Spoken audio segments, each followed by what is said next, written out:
All right. A while ago, I made a video of these two Wyvern decks. It's a flying deck, and this is a Subterranean Dragon deck.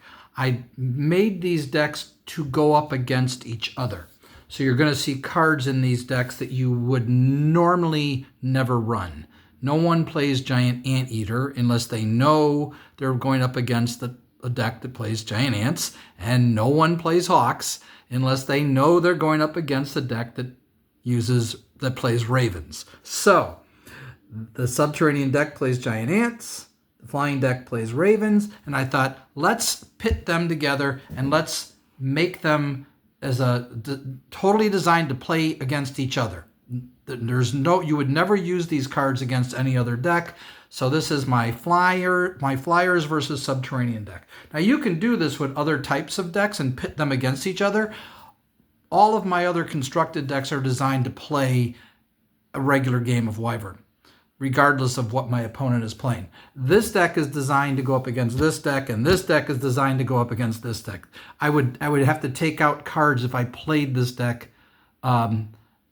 against other decks. I'd have to, not many, but I'd have to take out some cards. Well, I'd take out Giant Anteater and and Hawks, for example. Those would come out. Other than that, though, I could probably play the deck as is. There's a pretty good variety in these decks. I'm hoping that I currently have 3 friends who play Wyvern with me, but we have not been able to get together. We were going to have a tournament. One of them was not feeling well. Hopefully, we're going to have that tournament soon, a 4-player tournament involving starter decks where you make a deck. But the next time one of them is over, or I go to one of their houses, we sometimes meet at this my friend's place to play. I might bring these 2 decks along and we can play a match. We actually did the early version of these decks, and I made a video of us playing. He was pretty new to the game, though. He's played quite a few more times now. So, but I'm gonna go over these decks. I'm gonna show them to you. This is something that you can do with Wyvern, and it's a lot of fun to do. This is a great way to play the game. And like I said, it doesn't have to be Flyers versus Subterraneans. It can be big dragons versus little dragons. Those decks play really well against each other, although the little dragons tend to be my better deck of the 2 decks. But this is the Flyer deck. Now there's like 21 or 22 cards in each of these decks. There's like 52, 53, maybe 54 cards in these decks. I forget the exact number. A lot of similarities, a lot of the same cards. So the second deck won't take as long to go through, the second Treasure Hoard. I'm going to do the Dragon Lair first. I'm going to show you both of the decks, what's in them and why. So everything is a flyer in this deck. So we have 3 scouts, Delphine, Amphitheater, and Ryu. Not going to play something like Pan Lung because Pan Lung affects flying dragons, and we're only going up against Subterranean dragons. We are playing 2 cards, Field of Gold, two copies of Field of Gold in the Subterranean Dragon deck. In the Flyer deck, we're playing 1 Field of Gold and 1 Mixed Quaddle. Since he's a flying dragon, he's in the deck. He's not in the Subterranean deck. Along with 2 Gold Digs. So this is like a mini gold generation, which these decks really need because they will run out of gold fast. I might even have to add more Fields of Gold and Gold Digs. We'll see when we play them, because this is a much better version. I've made a lot of changes, and hopefully I've improved the decks. Man, I am just stumbling all over my words right now. I'll try my best to focus here. Ogancho's a really, really interesting dragon. For one thing, I don't know why they say he's flying. He has no wings. I questioned if they did this simply so that you can't play archers, because you can't play archers or royal archers on a Subterranean or flying dragon. Other than that, I don't really know.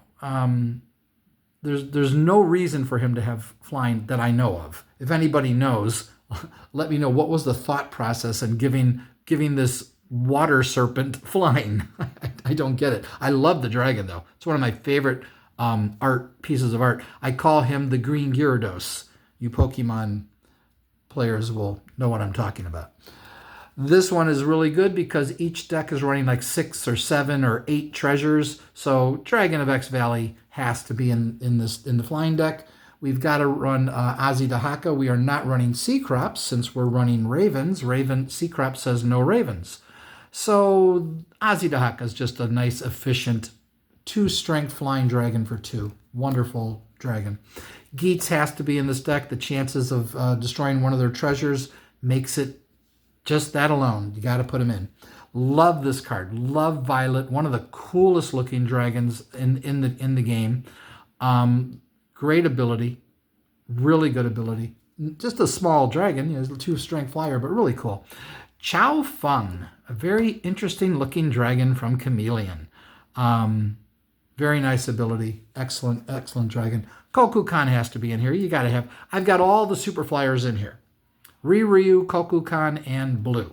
So, he's fine. Just a good dragon. Ryu is pretty good here. If you can play Ryu and then play your treasures and get him bigger, he can get quite big. Well, at least up to a 5. I don't know if you can possibly get him up to a 6 or 7. I'm not like if you move him and then play another treasure.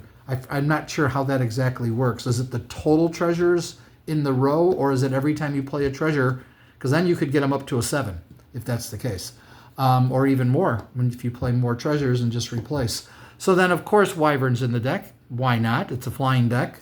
Got to play Wyvern. In addition to Blue, we're playing White, and White could really hurt the Subterranean Dragon deck, being able to make it so they can't play treasure cards. So that could be huge. Celestial, of course, the big 5-strength flying dragon, and there's Blue. Blue is, in my opinion, the best dragon in the game. I wish I could sit down with Mike Fitzgerald and design Wyvern 2nd Edition. If anybody knows Mike Fitzgerald, tell him that this goof on YouTube wants to talk to him about reviving the game. I'm serious, though. They need to make more powerful dragons like this. The card draw is just so amazing. It's just amazing. And it's such a great-looking dragon, too. My God, it's awesome. And just for fun, got to put in the big 7-strength flying behemoth. Not only that, he looks really cool. So he's in just for well, you'll see another reason he's in here, too. So then there's the 1 field of gold. Hopefully the field of gold and Mixquaddle will be enough to help with the gold. 2 crevice, because crevice does not affect flying dragons. Vines is in the Subterranean deck. Vines is exactly the same thing, but it only affects flying dragons. So lots of themes in the deck, but only 2 copies. I'm trying to avoid more than 2 copies. Some things have 3 and 4. You'll see. You'll see. And of course, here's a terrain you never play, but against the Subterranean deck, you absolutely play it. It's great. So 2 copies of that.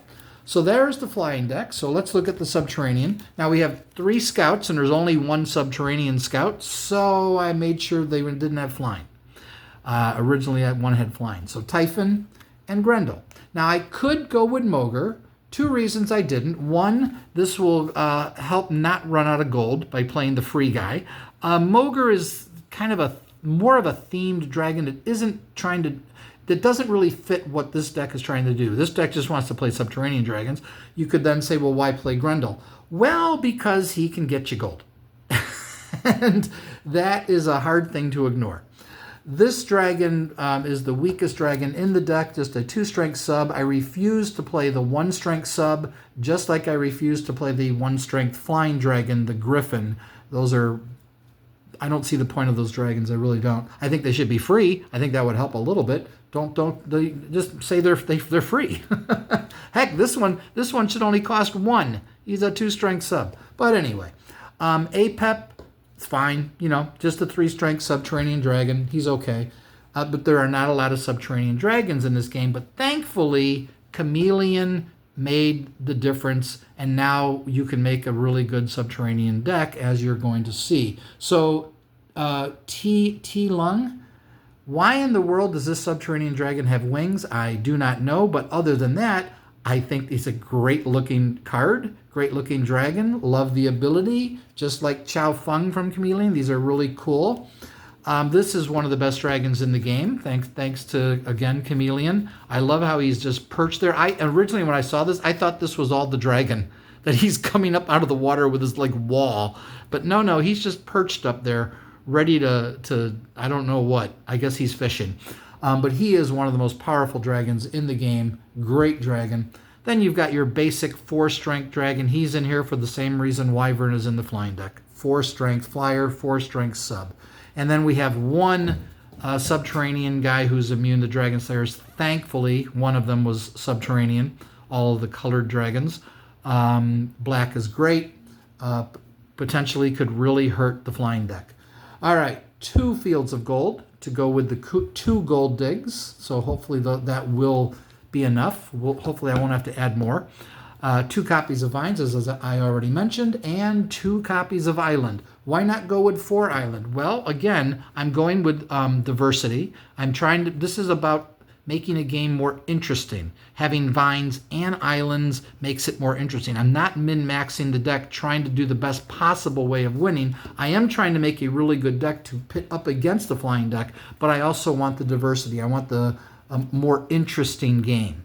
So we have the Chameleon Terrains, which is why this deck could be made, because now there's enough Subterranean Dragons. So we have 2 copies of Crag, not 4. I do have a Chameleon Terrain deck where I run 4 copies of these guys. 2 copies of Grotto and 2 copies of Shoal, the big 4-strength Subterranean Dragon for 5 gold. These are excellent cards. Chameleon Terrains are an amazing addition to this game. Knocked it out of the park with those. All right.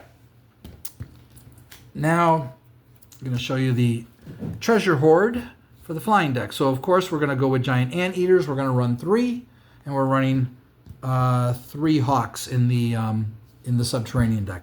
So, no giant ants. So, cool. 4 harpies. I could knock this down to 3. Don't necessarily need 4. But it's a nice hidden action you put under your flyers. They get +1 strength. So, I don't know. It's going to be 3 or 4. Right now, it's 4. And then, of course, 4 ravens. Our free +2 strength modifier. I love that I've got this for them and giant ants. I wish they would have made another ravens and another type of giant ants, another type, like a second version. They made like 3 more dwarven armies. They made royal archers, so now you have 2 kinds of archers. They should have made more giant ants, and they should have made more ravens. That would have made the game even better. And I don't know why they didn't do it. All right.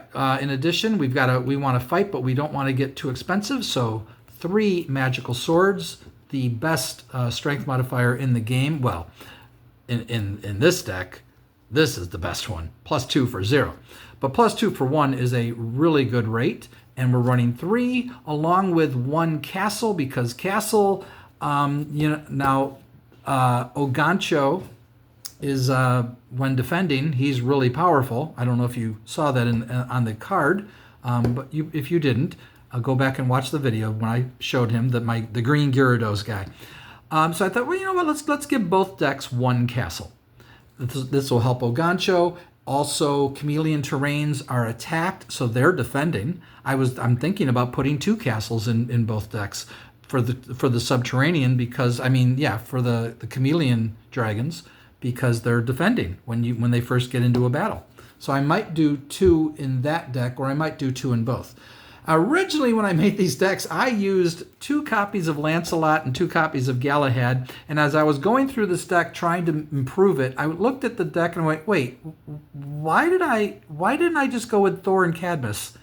So I was like, did a what the? And decided, okay, 3 Thor and 1 St. George. The other deck will have 3 Cadmus and 1 St. George. 2 cards that go after treasures will also make this a more interesting game. So 1 St. George, I could add a second one. So can always add a second one. We'll see. 2 magnetic fields, not 4. I don't want this to be about the best possible, but 2 is really interesting. This way, does he have a magnetic field or not? Well, he's only got 2 in the deck, but this will be an excellent thing to use. Also, it's a big drain on gold when you run 4. Both decks currently are running 2 armors and 1 steel strength. This could change. I could knock down 1 armor, just go 1 armor and 1 steel strength? I'm not sure yet. I might just leave it the way it is. That's another thing that's great about this is you can continue to tweak these decks over and over as you play them and say, you know what, this card would be really cool in here.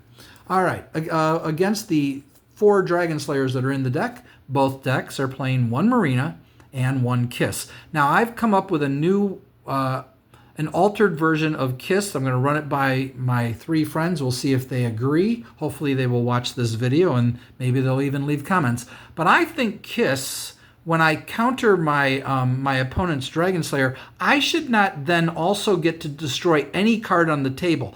I think what would be better is that they have to pick one of their cards and destroy it.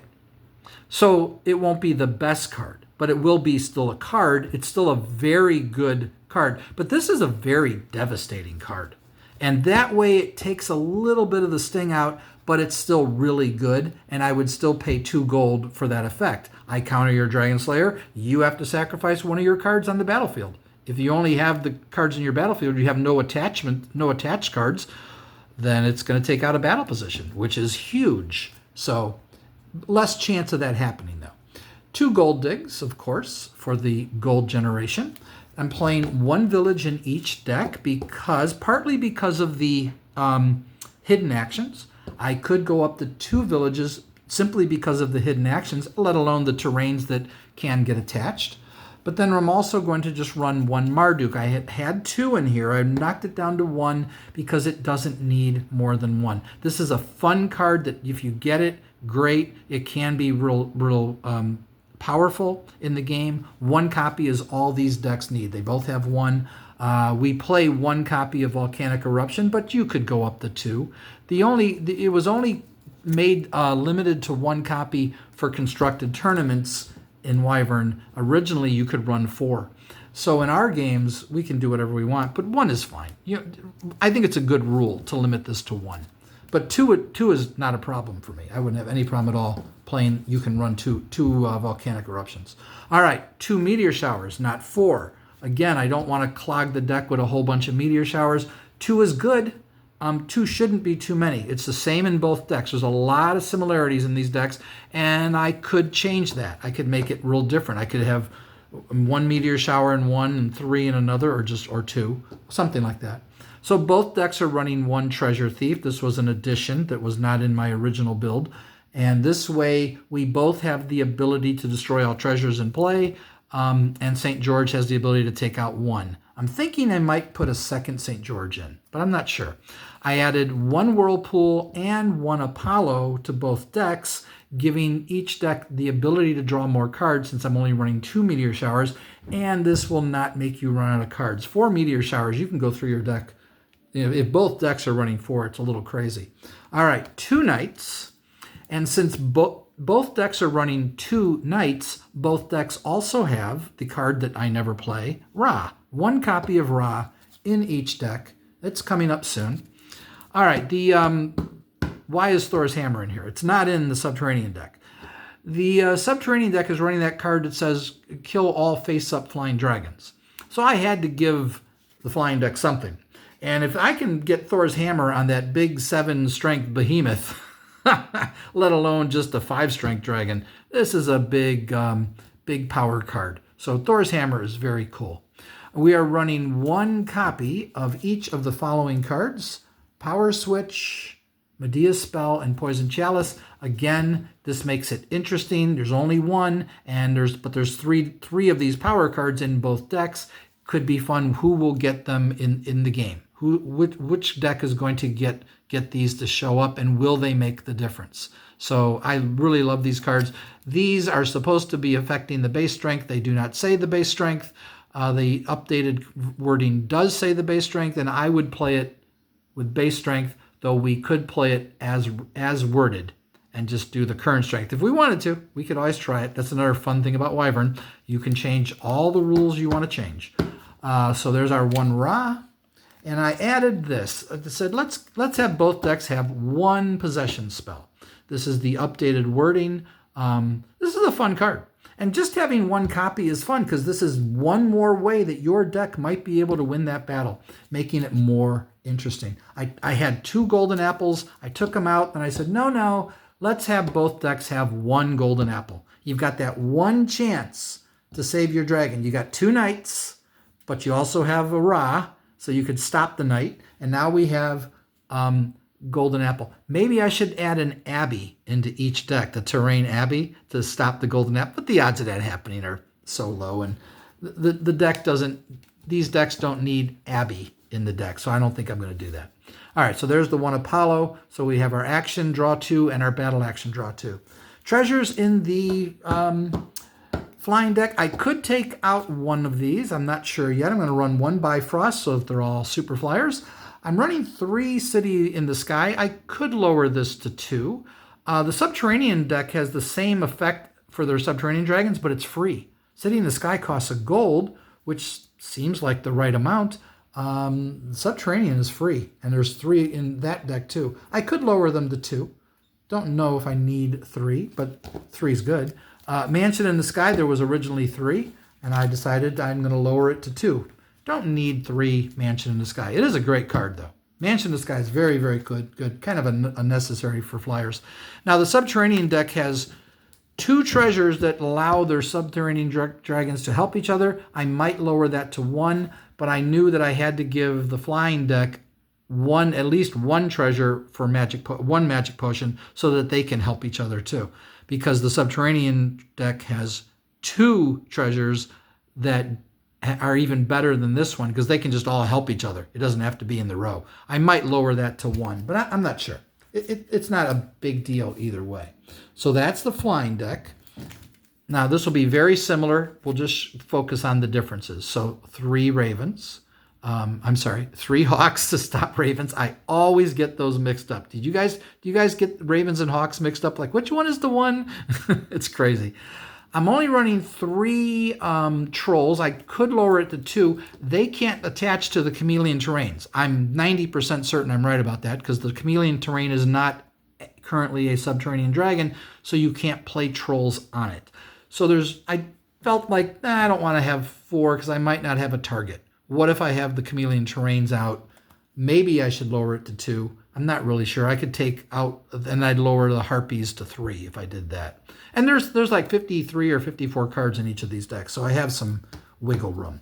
The 4 giant ants, of course, your excellent +2 for 0, and some magical swords. So we're going to run 3 magical swords, not 4. I think the other deck had 4, and 1 castle.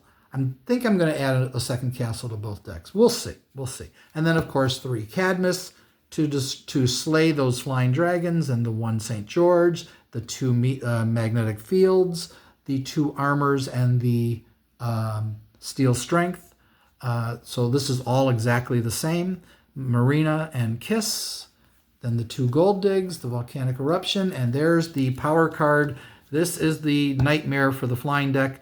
You're hoping that you can have that they'll have 2 dragons face up, at least 2. If you get 3, well, that should be game over. But if you get 2, that's worth it. Taking out 2 for 4 is totally worth it. Our 1 treasure find, our 1 village, 1 Marduk, 2 meteor showers, 1 whirlpool, the same power cards, the same 3. But now we're going to give the Subterranean deck 2 copies of Hailstorm. This could be devastating, especially if they've got the help treasure and there's two flyers in the game, and you just gave -2 strength to both of them. So this could be devastating too. So the Subterranean deck seems like it might be a little more powerful. So maybe I need to give a little bit something more to the flying deck, but I'm not sure. I'm still thinking it over. So our 1 possession spell, our 1 Ra, 2 knights, the 1 golden apple, the Apollo. And then we've got 2 Subterranean treasure. All your Subterranean dragons can help each other. Should I lower that to 1 copy? Maybe. 3 gold mine. And see, this is free. All your Subterranean dragons attack at +1 strength. So that is advantage Subterranean dragon. I could lower that to 2. But I kind of like having a 3rd one, especially with Treasure Thief and St. George in the deck. And I might put a 2nd St. George in to even another reason to keep these treasures at this high rate. I'm running 2 subterranean tunnels. Don't necessarily need 2. Like I'm only running 1 Bifrost, but I mean the flyers are already flying. So this is a much bigger deal for Subterranean Dragons. Now they can attack like they're super flyers. I originally had 1 copy in the deck. I thought, nah, let's put 2 in. Because you really want to get 1 in play. And 2 gives you the better chance of doing that. So that is the deck. Those are the decks. Let me speak correctly. Hope you enjoyed looking at them. I would love to hear your thoughts in the comments. Any recommendations on what you think might be good to add or take out? Anything. Any suggestions at all? Any thoughts? I'll be posting this in Dead CCG Collectors page and the Wyvern page. I hope you guys enjoyed the video and hope you can make decks like this and play with your friends. This is we had a lot of fun pitting these 2 decks a while ago when we did it, and it wasn't nearly as good. These are much better decks now. I'm getting better at this, see? No, I just wasn't thinking it through, that's all. Talk to you all later. Bye-bye.